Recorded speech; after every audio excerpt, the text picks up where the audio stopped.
మొదటి కొరింథీ 15:58 కాగా నా ప్రియ సహోదరులారా, మీ ప్రయాసం ప్రభునందు వ్యర్థము కాదని ఎరిగి స్త్రీలను కదలని వారును ప్రభు కార్యాభివృద్ధి యందు ఎప్పటికీ ఆసక్తులైనరుడి. రెండవ భాగముగా యెషయా గ్రంథం 35. యెషయా గ్రంథం 35 అరణ్యము మొదటి వచనం. అరణ్యమును ఎండిన భూమియు సంతోషించును, అడవి ఉల్లసించి కస్తూరి పుష్పం వలె పూయును. అది బహుగా పూయుచు ఉల్లసించి సంగీతములు పాడును. లెబానోను సౌందర్యం దానికి కలుగును, కర్మేలు షారోనులకున్న సొగసు దానికి ఉండను. ఈ సాక్ష్యం చెప్పాలంటే 2-3 గంటలు పడుతుంది. So my humble request to brother Anandraj, kindly extend 5 minutes. 1988వ సంవత్సరంలో మీరెవరు లేరు. ఏసన్న పీటర్ వాళ్ళ ఆయన ఒక్కడే ఉండేవాడు. ఆయన ఈ ఏరియాను జస్ట్ జియోగ్రఫీ చెప్తా. ఇవన్నీ కొట్టాలు.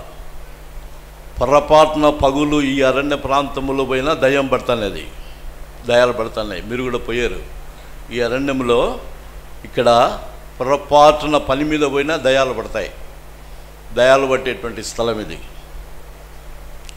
ఈ సుందరమన్న, శిఖామణన్న బిల్డింగ్లో ఉండేవాళ్ళు. వాళ్ళతో కలిసి ఇవి కొట్టాలు. జ్యోతి కెమికల్స్లో వీళ్ళంతా ఎంప్లాయీస్. ఆ రోజుల్లో CI Rajaman uncle security guard officer. ఆయన ఈ ఏసన్న ఏం చేసేవాడంటే చాలా పట్టుదల, భయము, భక్తి కలిగి నమ్మకమైనటువంటి వాడు. అతను ఏం చేశాడంటే జమ్మలమడుగులో సేవ చేస్తున్నటువంటి మధుబాబన్న, ఇవన్నీ మర్చిపోతున్నారు వీళ్ళు, ఇలా పేర్లు చెప్పడం. మధుబాబన్న ఇక్కడికి వచ్చి ఈ ఏసన్న కలుసుకొని సైకిళ్ళల్లో వచ్చి ఇక్కడ ఆల్ నైట్ ప్రేయర్స్ స్టార్ట్ చేసేటువంటి వాళ్ళు ఆ రోజుల్లో. ఇక్కడ నుంచి ఆ రిమ్స్కి పోవాలంటే 6 అడుగుల త్రోవ, చుట్టూ కంప చెట్లు. అర్ధరాత్రి వేళ షిఫ్ట్ డ్యూటీ అయిపోయి ప్రజలు పోవాలంటే దారి దోపిడి దొంగలు మెరిసే కత్తులు చూపించి వీళ్ళ దగ్గర నుండి డబ్బులు తీసుకునేటువంటిది. అది దీని యొక్క పరిస్థితి. ఈ రూట్లో ఎవరు పోరు. షార్ట్గా నేను చెప్పేస్తా, తొందరగా వెళ్ళిపోతా. 1988వ సంవత్సరంలో నేను ఇక్కడికి వచ్చిన. అప్పటికే మధుబాబన్న, సిఏ రాజామనంకులు, అరుణ్ ప్రసాద్ అన్న, టక్కోలి జగరన్న, టక్కోలి ఇజ్రాయెల్ అన్న, అంతోనన్న, వీళ్ళు ఫౌండర్స్. వీళ్ళు ఫౌండర్ అయినంతవరకు నేను చెప్తా. మందిరం బల్ల ఓపెన్ అయిన తర్వాత బెర్ష్బాకు అప్పగించి నేను వెనక్కి వచ్చిన. సేవకునికి ఐజక్ అంకుల్కి అప్పగించి నేను వెనక్కి వచ్చిన. ఆయనకి మళ్ళీ నేను పెత్తనం చేయలేడా. ఈ అన్న మందిరం లేదు అనుకుంటా అంటే ఆ స్థలం కొన్నారు. గోడలు అయిపోయినాయి. పైన రేకులు కట్టుకోవాలా. రేకులు కట్టుకునే దానికి అంతనున్న అరుణ్ ప్రసాద్ అన్న వాళ్ళ అబద్ధం మంచి మెకానిక్స్ వాళ్ళు ఆ రోజులలో. ఆ పైన షీట్స్ వేసి కట్టేటువంటి వాళ్ళు. షీట్స్ కట్టినాం. ఈ దేవుని బిడ్డలమైనటువంటి మేము కొంత నగదు వేసుకు చర్చి డెడికేషన్ చేయాలంటే డబ్బులు లేవు. ఆ రోజులలో ఐజక్ అంకుల్ చివరి గాడ్ సర్వెంట్ ఇక్కడ మాకు. ఈ మందిరం కట్టేటప్పటికి ఐజక్ అంకుల్ చివరి గాడ్ సర్వెంట్. ఆరంభించినప్పుడు దైవజనుడు అబ్రాహం జోసెఫ్ అంకుల్ గారు ఉండేవాళ్ళు. ఈ ప్రార్థన సమయము మేము చేసుకున్నటువంటి ప్రార్థన చేసుకుని బ్రదర్ దగ్గరికి వెళ్ళి ప్రార్థన చేసేవాళ్ళం. ఇంకొక చిన్న మాట చెప్తాను మీకు. ఆ రోజులలో Joshua uncle, Balareddy uncle, George uncle ఎలాంటి అబ్జెక్షన్ చేసేవాళ్ళు కాదు మమ్మల్ని. మా కొరకు కూడా ప్రార్థన చేయండి అని చెప్పేటువంటి వాళ్ళు. వాళ్ళ కొరకు కూడా మేము ప్రార్థన చేసేవాళ్ళం. మరెక్కువగా బెర్షెబా నుంచి నేను ఇక్కడ పరిచయం చేసిన. ఆ రోజులో నేను పెళ్లి కాలేదు, యవ్వనస్తుని.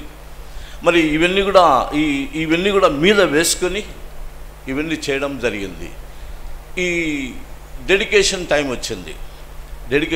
వచ్చినప్పుడు ఐజక్ మేము Jayaraju YV university professor Jayaraju గారిని ఆహ్వానించినాం. అది చివరిలో సాయంకాలం జరిగింది డెడికేషన్.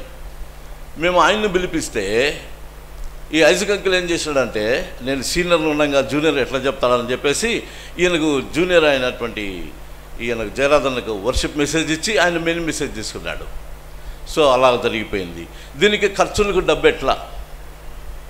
అప్పుడు మేము ఏం చేసినామంటే ఒక డబ్బా అక్కడ పెట్టి అనౌన్స్ చేసినాం, ఎవరికి తోచినంత వాళ్ళు దాంట్లో డబ్బులు వేయండి అని. అది మధ్యాహ్నం పెట్టాము. రాత్రి అయ్యేసరికి నూనె ఇచ్చేవాళ్ళు నూనె, బియ్యం ఇచ్చేవాళ్ళు బియ్యం, కందిబ్యాళ్ళు ఇచ్చేవాళ్ళు కందిబ్యాళ్ళు, ఈ రీతిగా వెజిటబుల్స్ సమర్పించుకునే వాళ్ళు వెజిటబుల్స్ సమర్పించుకునేవాళ్ళు, మందిరం బాక్స్లో వచ్చి డబ్బులు వేసేటువంటి వాళ్ళు కోకలలు. ఆ డబ్బులన్నీ తీసి మేము ఎంచినప్పుడు మా ఖర్చు కంటే అధికంగా వచ్చింది. కారణం ఏమిటంటే చిన్న విశ్వాసము, ప్రయాసము, ఐక్యమత్యము, ఏకమత్యము. ఈ ప్రార్థన చెడగొట్టాలని అపవాది ఎన్నో భయంకరమైన కార్యాలు చేసినప్పటికీ ప్రార్థన ద్వారా దేవుడు అద్భుతమైన కార్యాలు చేసినాడు. ఇప్పుడు ఐజక్ ఇమానుయేల్ చెప్పినట్లుగా ఆత్మ ఫలాలు ఉన్నాయి ఇక్కడ. ఎంతమంది బీటెక్ చేస్తున్నారండి ఇక్కడ పిల్లలు, ఎంతమంది పాలిటెక్ చేస్తున్నారు ఇక్కడ. ఆ రోజుల్లో ఎవరు ఏమీ లేదు, అంత అరణ్యం ఇది. రావాలంటే భయపడేటువంటి వాళ్ళు, చాలా భయపడేటువంటి వాళ్ళు ఈ ప్రాంతానికి. Financial problem. ప్రార్థనలు చేస్తే ఈరోజు ఏం జరిగింది తెలుసా? హైవేస్ ఇచ్చినాడు దేవుడు. ఇక్కడ హైవేస్ ఇచ్చినాడు, దాని పక్కనే రిమ్స్. ఈ హైవేస్లో పొర్రపాటున కూడా చిన్న దారులు ఎవరు కూడా పోయేటోళ్ళు కాదండి. మందిరానికి వచ్చేటోళ్ళు చాలామంది దయాన్ని కొట్టింది, చాలామంది దయాలను కొట్టాయి. వాళ్ళు మా దగ్గరికి తీసుకొని వస్తే మేము ప్రార్థన చేసినప్పుడు మేము పోతామని కేకలేసేటువంటి వాళ్ళు. మందిరానికి పేరు పెట్టాలా. అప్పుడు తిమోతంకులు ఉన్నాడు.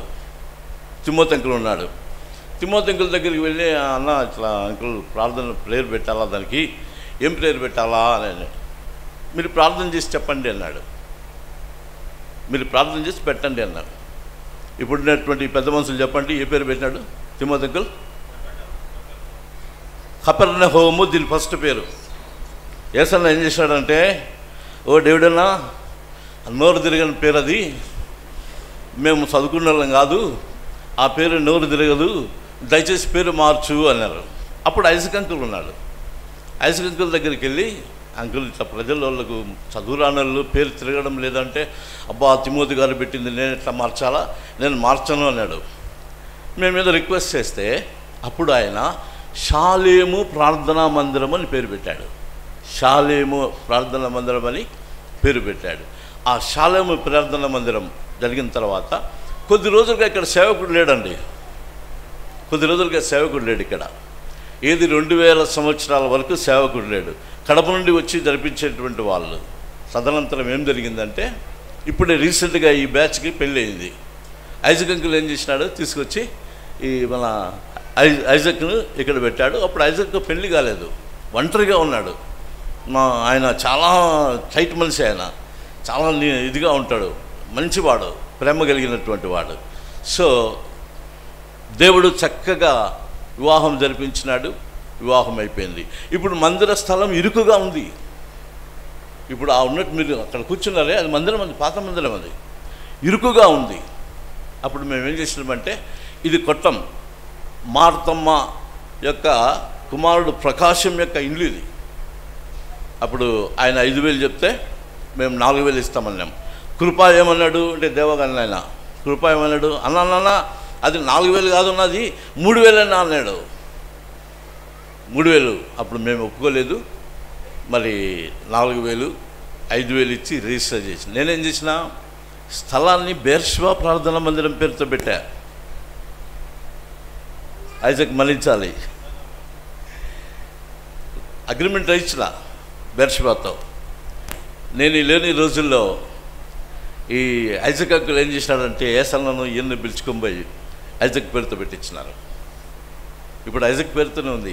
ఐజక్ వెళ్ళిపోండి మీరంతా అంటే వెళ్ళిపోవాలి మనం, అర్థమైందా? కాబట్టి దేవుడు ఈ అరణ్య ప్రాంతాన్ని దేవుడు సస్యశ్యామలంగా చేసినాడు. ఈరోజు ఎక్కడ చూసినా బిల్డింగ్లు ఉన్నాయండి, ఎక్కడ చూసినా బిల్డింగ్లు ఉన్నాయి. అందరికీ పిల్లలకు పెళ్లిళ్ళు అయిపోయినాయి. అందరూ ఉద్యోగాలు చేస్తున్నారు, పిహెచ్డీలు చేస్తున్నారు, బీటెక్లు చేస్తున్నారు. లెక్చరర్గా సామెల కొడుకు ఎజ్రా లెక్చరర్. ఆ రోజుల్లో ఈ వీళ్ళందరి యొక్క ప్రార్థన బల్లం, ఈ ప్రార్థన బల్ల ఓపెన్ చేసిన తర్వాత నేను అప్పగించి ఇంకా వెనక్కి వచ్చేసిన, నాకు సంబంధం లేదని. 2002లో నాకు కూడా పెళ్ళి అయింది, నేను కూడా ఆడమ్మా అనుకున్నా. మరి ఇప్పుడు ఈ ప్రార్థన ఎట్లుందో ఏమో మనకేం తెలియదు, ఎందుకంటే 10 ఏళ్ళ గ్యాప్ వచ్చింది, దీనికి నాకు సంబంధం లేకుండా పోయింది. సో కాబట్టి ఇది ఇంతవరకు వీళ్ళు ఏం చెప్పినారంటే బల్ల ఓపెన్ అయింది నుంచి చెప్పినారు వీళ్ళిద్దరు. కానీ బ్యాక్గ్రౌండ్ 1988వ సంవత్సరం నుంచి బహుగా కష్టపడి బహుగా ప్రార్థన చేసినాం. ఆ రోజుల్లో అంత పెద్ద మోకాలు వేసేది, సర్కిల్గా కూర్చుండేది, చేతులెత్తి ప్రార్థన చేసేది. సీయోను గీతాల్లో పాట అంటూ లేదు. ఆ రాత్రంతా సీయోను గీతాలన్నీ పాటలు పాడేటోళ్ళం. దేవుడు ఇంత అద్భుతమైన కార్యం జరిగించినాడు. కారణం మీ ప్రయాసము ప్రభువునందు వ్యర్థము కాదని ఎరిగి స్థిరులను కదలని వారై ఎప్పటికీ ప్రభు యొక్క కార్యములందు ఆసక్తులండి. చేసిన ప్రార్థన అండి నేను ఎరుగుదు. I tested the power of the prayer. ప్రార్థన యొక్క పవర్ నేను టెస్ట్ చేసిన. దేవుడు నా జీవితంలో వీళ్ళతో పాటు నా జీవితంలో కూడా అద్భుతమైనటువంటి కార్యాలు చేసినాడు. కాబట్టి ఇచ్చినటువంటి ఈ సమయాన్ని బట్టి ప్రత్యేకించి షాలేం ప్రార్థన మందిరానికి వందనాలు చెప్తూ దైవ సేవకుడు ఆనందరాజు గారికి నా యొక్క హృదయపూర్వకమైన థ్యాంక్స్.